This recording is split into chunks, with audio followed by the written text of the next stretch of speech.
বকশীগঞ্জে বিএনপির দ্বিবার্ষিক সম্মেলন স্থগিতের দাবিতে বিক্ষোভ মিছিল ও সমাবেশ। বিস্তারিত জানিয়েছেন আমাদের ময়মনসিংহ বিভাগীয় প্রধান AKM নূর আলম নয়ন।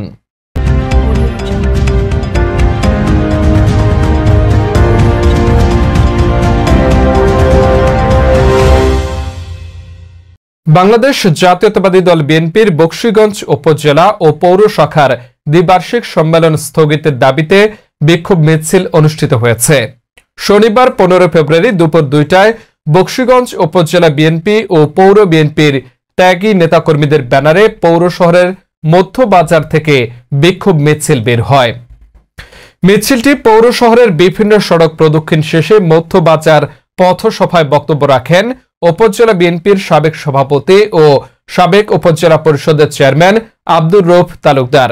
এ সময় অন্যান্যের মাঝে বক্তব্য রাখেন সাবেক উপজেলা বিএনপির সদস্য সচিব আব্দুল কায়ুম, সাবেক উপজেলা বিএনপির যুগ্ম আহ্বায়ক রকিবুল ইসলাম বাবুল, উপজেলা বিএনপির সাবেক যুগ্ম আহ্বায়ক মাইনুল ইসলাম, উপজেলা বিএনপির যুগ্ম আহ্বায়ক শিউলি আক্তার শান্তি, সাবেক উপজেলা বিএনপির যুগ্ম আহ্বায়ক ও সাবেক ভিপি হাফিজুর রহমান উজ্জ্বল, সাবেক উপজেলা বিএনপির যুগ্ম আহ্বায়ক শামসুল আলম, পৌর বিএনপির যুগ্ম আহ্বায়ক আব্দুল আল শাফি লিপন, উপজেলা শ্রমিক দলের সভাপতি কায়সার আমিন, উপজেলা ছাত্রদলের সাবেক সভাপতি সরকার রাসেল সহ ইউনিয়ন ও ওয়ার্ড বিএনপির নেতাকর্মীরা। এ সময় বক্তারা আগামী 18 ফেব্রুয়ারি মঙ্গলবার জাতীয়তাবাদী দল বিএনপির বকশীগঞ্জ উপজেলা ও পৌর শাখার দ্বিবার্ষিক সম্মেলন স্থগিতের দাবি তোলেন। সেই সাথে বক্তারা আরো বলেন, বিএনপির একটি সাংগঠনিক কাঠামো অনুযায়ী ইউনিয়ন ও ওয়ার্ড কমিটি বিলুপ্তি করে নতুনভাবে আবার কর্মী সম্মেলন করে ওয়ার্ড কমিটি করতে হবে। ওয়ার্ড কমিটি করে তারপর ইউনিয়ন কমিটি করে তারপরে সম্মেলন করতে হবে।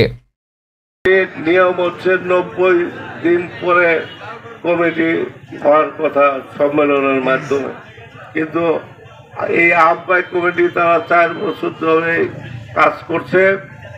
কি করেছে না করেছে বকশীগঞ্জের বাসী আর বকশীগঞ্জের বিএনপির যারা প্রাণ শক্তি তৃণমূল পর্যায়ের নেতাকর্মীরাই জানে।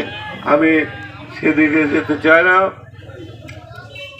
তারা ইউনিয়ন কমিটি সম্মেলনের মাধ্যমে প্রত্যেকটি ইউনিয়নের সমাবেশের মাধ্যমে নেতাকর্মীদের নিয়ে করার কথা। সেই কমিটি সম্মেলনে